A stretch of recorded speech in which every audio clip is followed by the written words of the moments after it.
Pelan-pelan, tarik pelan. Capek ah. A few moments later.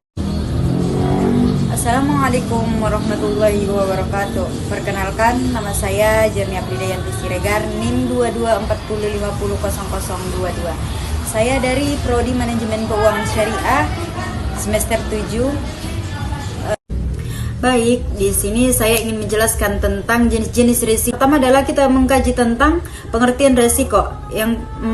Risiko adalah kemungkinan terjadinya peristiwa yang menghambat pencapaian tujuan organisasi atau menimbulkan kerugian bagi perusahaan. Jadi jenis-jenis risiko ini ada beberapa, yaitu yang pertama adalah risiko operasional. Risiko operasional ini adalah risiko yang timbul akibat kegagalan proses internal. Salah satunya adalah kesalahan manusia atau kegagalan sistem. Contohnya, kesalahan manusia ini dalam memasukkan data sistem. Yang kedua adalah gangguan teknologi informasi atau server down. Yang ketiga adalah kecurangan internal. Yang keempat adalah gangguan operasional dan keterlambatan layanan. Yang kedua, kerugian finansial langsung. Yang ketiga adalah penurunan reputasi perusahaan. Baik, yang kedua adalah resiko strategis. Resiko strategis ini adalah resiko yang muncul akibat keputusan atau strategi bisnis yang tidak tepat atau ada perubahan. Ada perubahannya ini dalam bentuk lingkungan bisnis yang membuat strategi perusahaan menjadi tidak relevan. Contohnya seperti produk tidak sesuai dengan kebutuhan pasar. Jadi yang kedua adalah kegagalan ekspansi di pasar baru. Jadi dampaknya ini adalah satu, kehilangan pasar pangan, yang pangsa pasar. Dampaknya yaitu kehilangan pangsa pasar. Yang kedua adalah penurunan keuntungan jangka panjang. Yang ketiga adalah kegagalan mencapai visi dan misi dalam suatu organisasi. Jadi strategi pengelolaannya adalah analisis SWOT.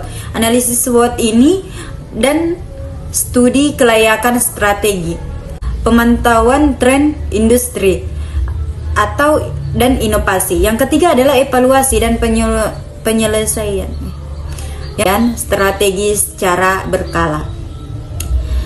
Jadi resiko yang ketiga adalah resiko kepatuhan. Resiko kepatuhan ini adalah resiko yang timbul akibat ketidaknyamanan terhadap peraturan perundang-undangan atau kebijakan internal dan standar memenuhi kewajiban pajak. Yang kedua adalah pelanggaran standar lingkungan dan keselamatan kerja.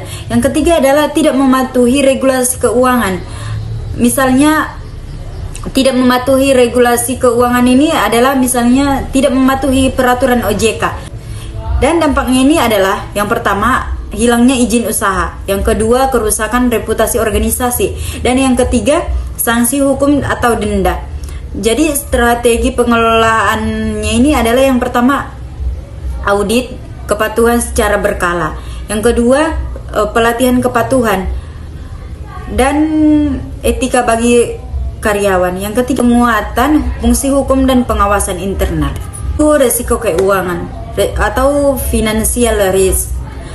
Jadi resiko keuangan ini adalah resiko yang berkaitan dengan potensi keuangan atau kerugian finansial akibat ketidakpastian dari keuangan perusahaan. Contohnya penurunan harga saham atau komoditas. Dan yang kedua adalah kenaikan suku bunga. Yang ketiga adalah perubahan nilai perubahan nilai tukar mata uang asing. Dampaknya yang pertama, kerugian nilai investasi. Yang kedua, biaya pinjaman meningkat. Yang ketiga, arus kas perusahaan terganggu. Yang kedua adalah resiko kredit. Resiko kredit ini adalah resiko bahwa pihak peminjam atau debitur tidak dapat memenuhi kewajiban pembayaran pokok atau harga. Yang pertama, contohnya adalah nasabah gagal membayar pinjaman. Yang kedua adalah mitra bisnis tidak memenuhi kontrak pelayanan. Dan likuiditas. Resiko likuiditas ini adalah resiko ketika perusahaan tidak memiliki cukup kas atau aset liquid untuk memenuhi kewajiban jangka pendek. Contohnya terlambat membayar utang jangka pendek. Jadi dampaknya ini mengganggu operasional jangka pendek, menyediakan cadangan kas yang memadai. Keempat adalah resiko investasi. Resiko investasi adalah resiko bahwa hasil investasi tidak sesuai dengan harapan karena faktor pasar, ekonomi, dan kesalahan analisis. Contohnya adalah investasi pada saham yang nilainya turun drastis. Jadi dampaknya ini bisa berupa kerugian modal atau penurunan nilai aset perusahaan.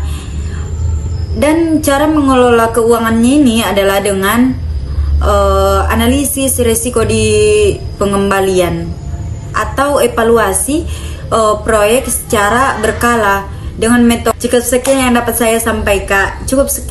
dapat saya sampaikan. Wabillahi taufiq wal hidayah. Assalamualaikum warahmatullahi wabarakatuh. Metode NPP dan IRR. Oke, terima kasih. Wassalamualaikum warahmatullahi wabarakatuh. Cukup sekian yang